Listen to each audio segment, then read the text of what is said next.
Pesan menohok Denny Siregar lewat film Sayap-Sayap Patah. Pengaco itu nyata dan kejam. Viral, tolak tawaran Erick Thohir jadi komisaris BUMN? Wow! Saya mengutuk keras tindakan-tindakan di luar batas kemanusiaan dan tidak beradab. Tindakan yang biadab itu jelas bertujuan untuk menciptakan provokasi dan teror di tengah-tengah masyarakat. Densus 88 anti teror dari Polri menangkap terduga teroris. Jumlahnya tidak main-main. 16 tersangka teroris. Terorisme adalah terorisme.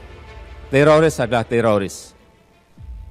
Terorisme tidak ada hubungannya dengan agama apapun. Denny Siregar mengungkap dan menegaskan bahwa aksi pengacauan sangat kejam dan mengancam kehidupan umat manusia.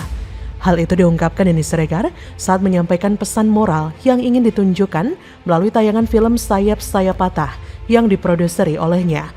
Denny Siregar juga mengungkapkan bahwa film itu menggambarkan kehidupan keluarga anggota kepolisian, utamanya Detasemen Khusus 88 yang membidangi penanganan aksi pengacauan. Dirinya pun berharap manfaat yang dapat diperoleh dari tontonan film tersebut, yaitu semakin meningkatkan kecintaan masyarakat terhadap keutuhan negara kesatuan Republik Indonesia. Untuk itu, kata Denny, karya serupa akan terus diproduksi olehnya dengan tujuan Indonesia terbebas dari paham-paham radikalisme, pemberontak, ataupun pengacauan. Melalui film yang diangkat dari kejadian nyata itu, Denny Siregar akhirnya mengajak publik agar bersama-sama melawan dan terus meningkatkan kewaspadaan terhadap paham serta gerakan intoleransi, radikalisme, ekstremisme, serta pengacauan. Denny pun mengungkapkan bahwa yang ia bicarakan itu adalah pemikirannya, bukan orangnya. Orangnya menurut Denny kalau dia mau kembali kepada NKRI berarti harus rangkul kembali, tapi pemikiran yang harus ditolak jauh-jauh. Diketahui film Sayap-Sayap Patah yang dilakonikan oleh aktor ganteng Nicholas Saputra dan Ariel Tatum ini diangkat dari kejadian nyata, yaitu kerusuhan berdarah di rumah tahanan cabang Salemba, Markas Komando Korps Brigade Mobil Mako Brimob, Kelapa II, Depok, Provinsi Jawa Barat pada 8 Mei 2018 silam. Film garapan Maxima Pictures dan Denny Siregar Production ini disutradarai oleh Rudi Sudjarwo dan tayang di bioskop pada 18 Agustus 2022 mendatang. Dalam peluncuran film tersebut, Denny Siregar memposting fotonya dengan Menteri BUMN Erick Thohir di akun Twitter resminya. Erick terlihat hadir saat Denny meluncurkan film terbarunya tersebut. Ada 3 fotonya dengan Erick yang diunggah di laman akun Twitternya. Foto pertama, Denny dan Erick yang sama-sama mengenakan pakaian warna coklat sedang berbincang sambil duduk. Kedua, tampak Erick sedang berbisik dengan Denny sambil berdiri, dan terakhir, Denny juga Erick sedang berbincang sambil berdiri. Setelah itu ia mencuitkan dalam unggahannya tersebut bahwa Denny Siregar sempat ditawari jadi komisaris BUMN oleh Erick Thohir, tapi Denny Siregar menolaknya karena ia males ngantor dan gak bisa pakai sandal jepit. Hahaha, bisa aja nih Om Denny Siregar. Caption Denny Siregar tersebut pun mengundang berbagai komentar warganet. Ada yang mendukung, ada pula yang mencibir. Memang kerusuhan yang terjadi di Makobrimob bukanlah rekayasa atau hanya pengalian isu, bahwa itu tidaklah benar-benar terjadi. Sebuah kesaksian dari Bribka Iwan Sarjana, seorang anggota Densus yang akhirnya selamat setelah mengalami penyanderaan selama 40 jam, membuktikan bahwa kerusuhan di Makobrimob tersebut bukanlah rekayasa. Selama menjadi sandera, Bribka Iwan mengalami penyiksaan yang luar biasa, yang hanya bisa kita lihat di film-film. Tapi ini kenyataan, meninggalkan bekas-bekas fisik di tubuhnya, serta kenangan yang sungguh sangat pahit. Apalagi ketika dia mengetahui bahwa 5 orang rekan-rekannya gugur di tangan para napi pengacau itu. Menurut Bribka Iwan, dia dan rekan-rekannya diseret oleh banyak orang. Dia sendiri diseret sekitar ratusan meter dari ruang tersebut ke rutan Blok A. Sambil diseret, Bribka Iwan mengalami pemukulan dan penyiksaan oleh para napi terpengacau menggunakan tangan, kaki, dan benda tumpul lainnya, termasuk gembok dan rantai. Bahkan bagian belakang tubuhnya juga sempat disiram dengan air panas bekas mendidih yang tentunya tidak terbayangkan bagaimana sakitnya. Jadi memang perlu Indonesia memiliki orang-orang seperti Denny Siregar ini. Pengkhianat adalah napi pengacau itu sendiri. Mereka semua pengkhianat, akibatnya harus dibayar mahal. Maka memang perlu ada orang-orang semacam Denny ini yang ditempatkan di BUMN untuk memberantas para pengacau yang merongrong negara lewat paham-pahamnya yang berbahaya. Jadi bagaimana menurut Anda?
Ganjilan anggaran Formula E kian terlihat. Tersangka kasus korupsi Formula E segera diumumkan. Denny Siregar langsung sesak nafas. Tabung oksigen mana tabung oksigen? Tapi sudah ada beberapa pihak yang sudah dipanggil atau dilakukan klarifikasi. Sudah ada beberapa mungkin para tugasnya sudah melakukan kegiatan pengumpulan data, informasi termasuk juga dokumen. Bank di bawah naungan Pemprov DKI Jakarta ini mengeluarkan atau memberikan uang miliaran rupiah untuk apa kawan-kawan? Untuk hanya persoalan sirkuit Formula E kawan-kawan. Yang dimana sirkuit Formula E kita ketahui bahwa ada keganjalan terbesar yang dimana melalui Jakpro. Netizen juga rupanya sudah nggak sabar sehingga selalu bertanya kepada KPK, kapan Anies Baswedan ditangkap?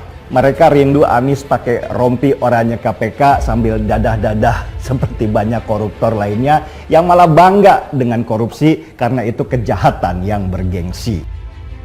Kelompok massa tergabung dalam satu padu, Sapo, lawan koruptor Formula E, kembali menggelar aksi panggung mimbar bebas di depan Gedung Merah Putih, KPK, Jakarta, Jumat 22 Juli 2022.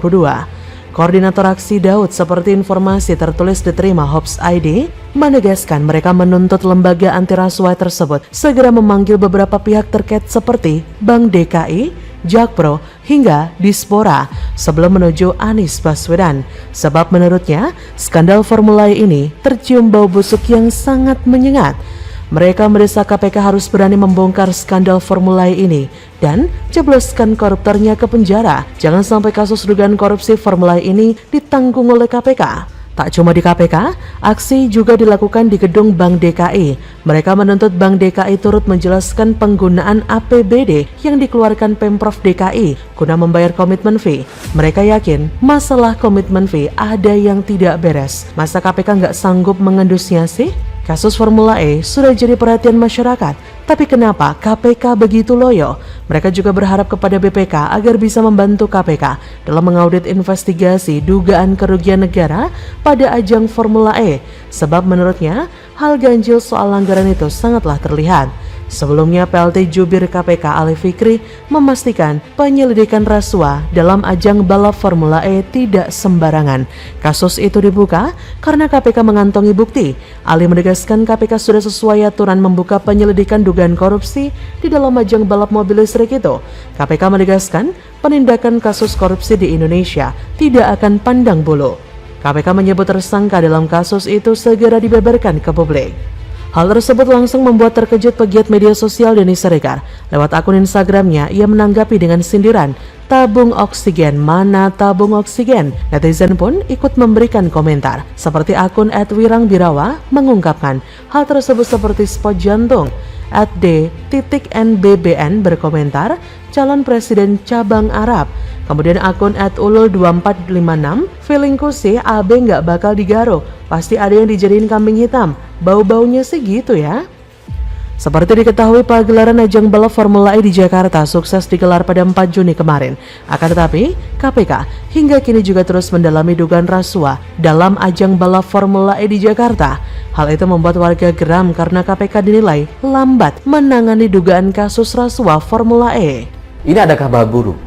Karena Ketua DPRD yang dipanggil oleh KPK beberapa hari yang lalu itu secara terbuka menyampaikan kepada publik bahwa komitmen fee 180 miliar itu sudah dibayarkan jauh sebelum APBD disahkan. Jadi Anies itu komitmen fee-nya yang senilai terakhir itu 580 miliar gitu ya. 180-nya udah dibayarkan duluan gitu. Meskipun sudah terlambat, tapi menurut saya dalam kaitan ini lebih baik terlambat daripada tidak sama sekali. Karena apa?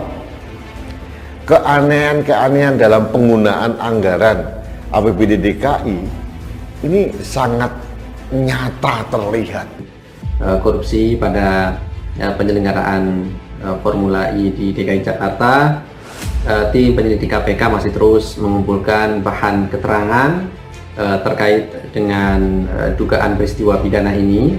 Satu di antaranya dengan kembali memanggil Ketua DPRD DKI Jakarta. Sebenarnya ketika KPK memutuskan memulai pengusutan terhadap adanya dugaan korupsi dalam pembiayaan Formula E, mulai ada beberapa yang kocar-kacir, ada yang panik dan ada pula yang ancang-ancang cuci piring, cuci tangan maksudnya. Sebab memang ada banyak sekali kejanggalan dalam pembiayaan Formula E ini.